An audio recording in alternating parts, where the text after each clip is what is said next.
Okay, alright. Update post tayo sa update for today ganap, guys.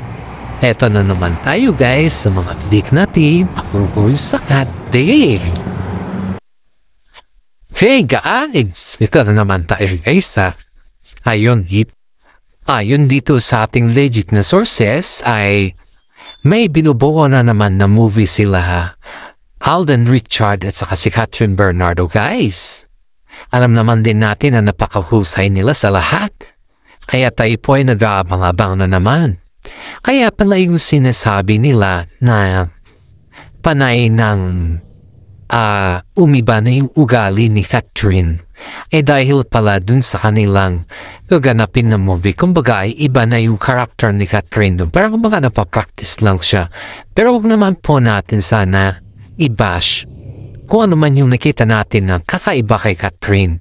Kasi nga po, normal lang naman bilang isang artista na may mga sarili din tayong style, or kung gusto naman natin baguhin yung ating mga style sa buhay, ay pwede naman po yan at saka wala namang nagbabawal sa atin kasi karapatan naman natin yan bilang tao.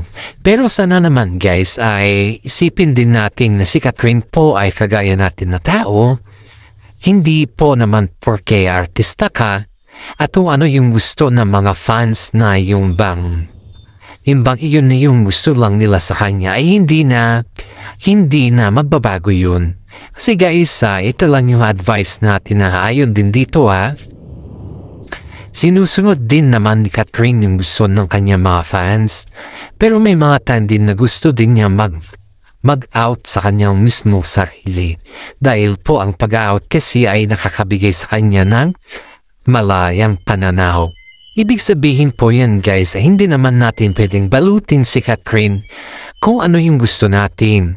Ewan ko sa mga feeling na fans dyan na nagbabash naman kay Catherine ay parang kung ayaw nila ba na maging happy si Catherine at gusto lang nila na nagluluknok si Catherine sa kalungkutan. Yun yung gusto nila kasi. Ayaw nilang makita na maging masaya si Catherine sa kanyang buhay.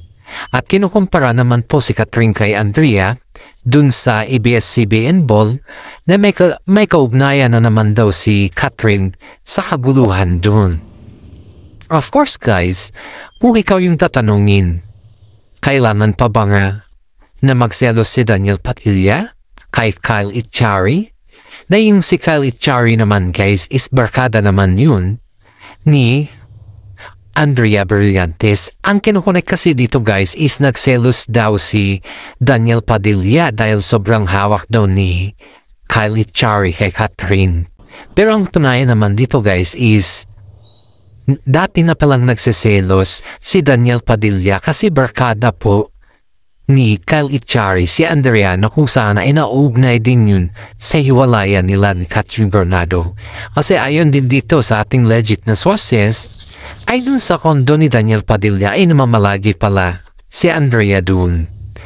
Nasa kanila po yan kung papatunayan nila or hindi. Kasi nga po ang pagsiselos kasi parang inuugnay kay Catherine. Parang si Catherine yung point of view kung bakit daw nagselos si Daniel Padilla. Hindi po. Parang nataon lang kasi na parang very escort si Kyle Echari kay Catherine.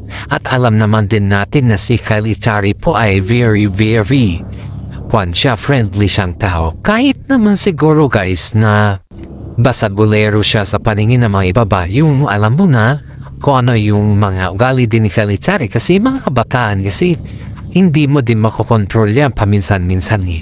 Lahat naman yan, guys, ay nakukuha sa magandang usapan. Pero ito kasi si Daniel Padilla, matagal na pong nag-iinit ito kay Kyle Echari noon pa man.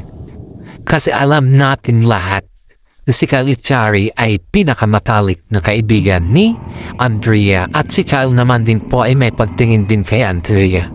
At ganoon din po si Andrea may pagtingin din kay Kyle Echari. Pero dahil nga po nirerespeto nila yung kaibigan na salita ay para makaibigan, matalik na makaibigan na lang po sila. Ang unang kaguluhan po sa ball, sa ABS Ball po ay Hindi nagsimula kay Catherine kundi lumapit si Daniel. At iyon po yung simula. Kaya pala guys, ayaw pumunta or dumalo si Alden Richard dun sa ball. Dahil alam niya na nandun si Daniel. At alam naman din natin na kapag nandun si Daniel, mainit si Daniel kay Alden Richard. Diba?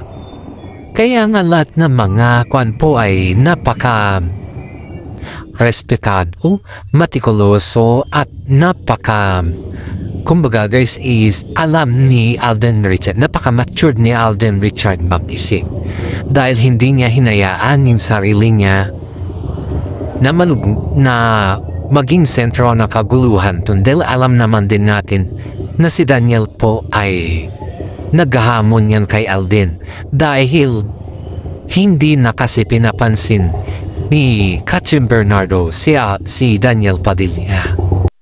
Buti na lang at nandun si Mami ni Daniel na si Carla at siya po yung umawat at kinuha niya na si Daniel dahil alam niya naman na darating sa punto na may makakaandakulo. Kasi lahat sa mga ABS-CBN ball guys hindi lang kasi nila ito pinapublish. Halos lahat ng mga ABS-CBN ball na nagaganap ever since ay may mga artista talaga na nag-iinitan dahil nga po sa mga babae ba, sa mga experience sila or sa mga ex nila na nandun si present at nandun din si ex, syempre mainit talaga. Kaya nga nandun yung mga parents sila na artista din para subaybayan yung mga galawan ng kanilang mga anak dahil alam nila na pag yung lalaki ang kanilang anak, dun mo makikita kung ano talaga yung ugali nila. Lalong-lalo na pag yun ay nakainom, expect mo na yan. Kasi pag sa party kasi na yan, bihira lang kasi yan. Parang once in a 1 year lang po yan. Lahat na mga artista nandun, alam mo na pag nandun lahat mga artista, inuman forever talaga yan. Magdamag yan. Buti na lang nandun yung mga parents ni Daniel Padilla at nakita nila kung ano yung nangyayari. At sa katotohanan ay dininay din ni Mami Carla na nagsiselos si Daniel kay Kylie Chari dahil parang misunderstanding yung nagaganap. Oh my God, misunderstanding talaga yung gano'n na sequel na nagkasuntukan na. At saka si Labajo, si LG Labajo, kita nyo naman yun? Yung may bukol sa mata, may black eye. Aba, kung makapaghamon naman kasi to, akala mo kayang-kayan si Richard Gomez, si Richard Gutierrez eh.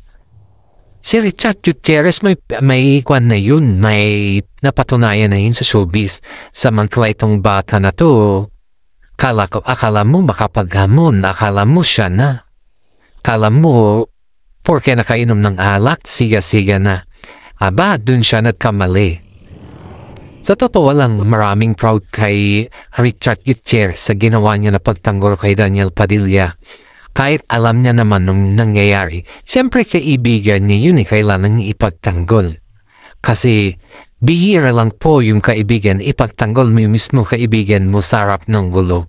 Yun yung kinatawag na napaka-pleasant at yun yung tinatawag na napaka-gentleman sa lahat. Ang dami na-appreciate, ang dami nang appreciate kay Richard Gutierrez dyan na karakter niya guys. At hindi lahat ng mga kaibigan kaya mo ipagtanggol sa lahat ng bagay.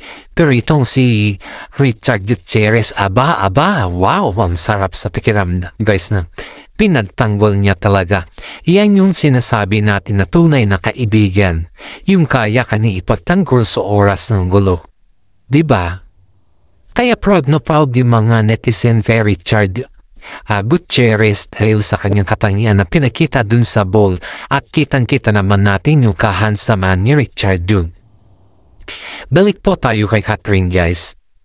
Nakipag-shake hand naman po si Richard kay Catherine dahil nga po ang nababas kasi doon ay si Catherine daw yun. Kaya daw nagkaroon ng gulo ay dahil daw kay Catherine at Tyre na talagang pinatindi daw ni Kyle na paghawak kay Catherine para magselos daw si Daniel Padilla. Ang tanong guys, bakit nagselos si Daniel Padilla? Pero ang katunayan naman guys, hindi naman kay Catherine yung pinagsiselosan niya, kundi si Andrea. Kasi di ba hawak-hawak ni Kalichari si Catherine tapos sumapit si Andrea. Nagkaroon ng konting tanong konting kamustahan. Siyempre magkaibigan mga yun guys eh. At saka siyempre alam mo naman si Kel, pagkaibigan yung tao, kaibigan talaga ang turing. Pero itong si Daniel talaga, naghahanap lang ng panahon para makausap niya si Catherine. Pero kita daw na makasama ni Catherine doon na nilalayo talaga ni Catherine yung kanyang sarili kay Daniel dahil alam niya na naghahanap lang ng panahon or tiyempo si Daniel para kay Catherine. Pero kumbaga tinitignan niya lang kung saan yung availability na oras kay Catherine. Nakita daw kasi ni Daniel na umaaligid si Kyle kay Catherine kapag lumalapit si Daniel ay lumalayo din kasi si Catherine. Kaya napansin daw ni Kyle na medyo may gustong ipapahiwatig si Daniel sa kanya na layuan mo muna si Catherine para kausapin ko siya. Parang ganon siguro. Pero si Catherine daw guys ay nakita daw ng mga iba nilang kaibigan dun na talagang ayaw niyang kausapin si Daniel. Kaya inaksyonan daw si Kyle at ito naman si Andrea lumapit daw kay Kyle at yun nag-usap daw sila ni Kyle. Dun na naman yung nakita ni Daniel na napahawak daw si Kyle dun sa baywang ni Andrea. Dun na daw nang-spark yung galit ni Daniel Padilla guys.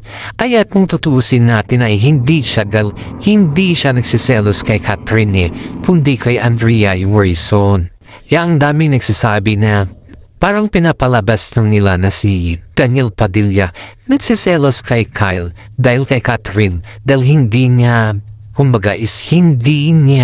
binigyan ng space yung dalawa. Hindi po guys, ang totoo talaga is kay Andrea Brillantes.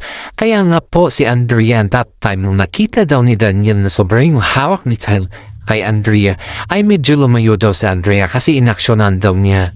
Si Daniel daw ay inaksyonan niya si Andrea. Siyempre alam mo naman na may tinatago sila Andrea, diba? Kapag ikaw naman ay may something kayong dalawa, siyempre sa mata pa lang ng kasama mo, alam mo na ang meaning yun. Alam mo na kailangan mo nang lumayo. At saka isipin mo din na yung mata pa lang niya, alam mo na may something na. Kaya yung sa atin dito guys, wag natin pahabain yung issue na nagsiselo si Daniel Padilla kay Kyle dahil kay Catherine, kundi dahil kay Andrea. Ang management nila Catherine guys ay kinuusap daw sila na masinsinan. After that event, kinubukasan ay nagkaroon ata ng konting usapan sa kanila. Siyempre hindi naman sila pinagharap guys kasi nga po alam naman din natin na ayaw talaga ni Catherine kay Daniel na kausapin. Ayaw niya talaga mabigay ng mga space or time kay Daniel. Kasi kilala naman natin si Daniel Gusto niya talagang makuha si Catherine kahit kailan. At alam naman din natin na si Daniel ay may nililigawan na nasa Baguio. Ganong katindi si Daniel. Kaya kinuusap daw, ayon dito sa ating legit na sources, ay kinuusap daw si Catherine ng personal ng kanya mga management at dun sa mga boss ng ABS-CBN kung ano yung umpisa ng kaguluhan doon. At iyon po ay inamin naman ni Catherine na hindi siya nag-umpisa at inamin din yun ni Kyle na hindi naman sila nag-umpisa kundi nagselos si Daniel dahil yung sa paghawak ni Kyle kay Andrea. Kaya nga po natatawa na lang daw yung management nila dahil ang lumalabas sa media ay nagsiselos si Daniel dahil kay Catherine sa paghawak ni Kyle. Ang daming natatawa sa kanila, ang daming humalak, Dahil hindi daw nila sukat akalain na gawing issue na maging si Catherine yung dahilan na pagselos si Daniel. Pero ito nadulas po yung kaibigan ni Daniel guys, nadulas siya na hindi kay Catherine kundi nataon lang talaga na si Kyle ay kasama niya si Catherine at kasama din ni Kyle si Andrea. Yun yung katotohanan guys. Nakita niyo ba yung pormahan nila Andrea at saka si Daniel? Halos makakulay po yung kanilang ginamit dun. Dahil tignan mo, mas terno pa nga sila kumpara kay Catherine, diba? Dun mo nakikita guys na may kaugnayan pa rin yung dalawa. Ito pa, hindi lang po kaugnayan, kundi si Catherine din po ay talagang gustong-gusto niya na pumunta si Alden dun para si Alden yung magiging escort niya. Pero si Alden kasi napaka-mature niya mag-isip, ayaw niya kasi ng gulo. Kaya ito, nagkaroon na naman ng issue na si Alden Richard daw ay talagang ayaw kay Catherine. Pero hindi yan totoo guys, kasi may gagawin silang movie sa ngayon. At yun po ay inaabangan na ng lahat. At yung movie na yun guys, hindi na sa Amerika, kundi ibang bansa na naman. So, ibig sabihin, magkasama na naman sila dun. Babalik na naman yung Kat din dahil ang asam talaga ng mga fans ay babalik ang Kat Deal sa kanilang movie dahil sobrang lakas ng Kat din guys.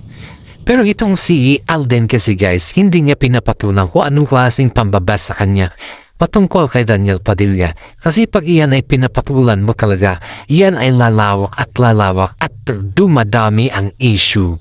Kaya itong si Alden Richard guys ay naging matino siya at naging practical siya. At napaka-mature niya mo isip. Siyempre, ikaw ba naman, Alden Richard ka? Habol at habor talaga yung mga babae sa'yo. Sa ganyan ba naman ang galing mo? Sa pag-arte, pati si Catherine Bernardo sa iyo ay napaswak. Alam niya si Catherine guys, ayon dito sa ating legit na sources nahuhulog na daw kay Alden Richard sa kanyang. Of course guys, sabi nga dito sa ating legit na sources ay nahuhulog na daw si Catherine kay Alden Richard. Kasi nga daw sa galawan ni Alden ay talagang mahuhulog ka. Kahit daw sinong babae dyan guys na kasama ni Alden sa pelikula or sa movie, assist na assist talaga siya. Kumbaga guys is wala kang masabi. Lahat na mga gusto mo kainin, ano yung lalong-lalo na guys sa pagkain. Sobrang assist na assist po si Alden Richard kay Catherine. Pati sa mga paghawak sa mga damit or something na yung pagwalk ni Catherine or yung mga bag ni Catherine na medyo marami ay talagang kitang-kita mo daw yung gentleman ni Alden Richard dyan guys. Kaya ang dami nagsasabi na kinokontrol lang daw ni Alden yung kanyang sarili dahil syempre ang dami nga din nagsasabi na hindi pa daw ready si Catherine. Ang sabi nga ni Catherine is single pa siya eh. Wala namang formal na reaction si Mami Min dun kasi may nakapagsabi sa atin dito na si Ogie Diaz na si Catherine daw ay palagi daw sa Lucena at palagi daw sila doon nakikita ni Mayor. O diba? Si Mark daw. Kaya daw nagkaroon ng alitan sila Mami Min at saka si Catherine dahil daw sa kanya. Aba, ang katotohanan guys kinumpirma ni Catherine na single siya at ready to mingle. Yung mga issue din na kaya daw hindi na daw nag-i-effort si Daniel kay Catherine kasi hindi na daw pwede kasi nandyan si Mark. Aba, wala din po yung katotohanan guys. Kasi ang katotohanan talaga, single pa si Catherine at hihintayin na lamang niya kung ano yung magiging resulta yung sa kanya na ni Alden Richard. Kasi may mga pangako pala sila sa isa't isa guys na kung makapaghintay daw si Alden na maging ready si Catherine ay yun na daw yung sign na magpakasal sila. You know guys si Daniel ay inaasahan niya talaga na magpapakasal sila ni Catherine at the age of 30 niya. Kasi 21 pa lang 29 pa lang si Catherine Pero hindi yun nakatugma guys, hindi yun nakapatuho. Dahil nung 30 si Daniel ang dami niya nakababalaghan na ginagawa. Kaya nga iniisip na mga karamihan na mahirap i-commit ang iyong sarili sa mga bagay-bagay na hindi ka pa ready. Pero si Catherine guys, aminado naman na nakikita niya noon si Daniel na siya yung magiging future niya. Pero nag-ibang lahat nung dumating si Alden Richard at nag-iba din ang lahat nung nagkaroon na kaguluhan kay Daniel Padilla.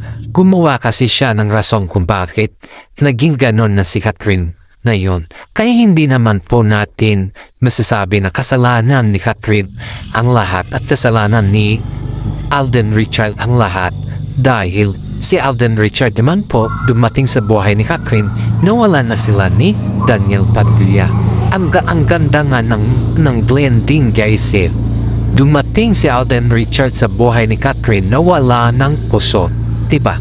Kumbaga is free na si Catherine. Kaya hindi naman natin pwedeng sabihin na si Alden Richard ang napagulo kila Captain Bernardo. At hanggang dito na lang po yung ating update. Maraming salamat at God bless po sa ating lahat.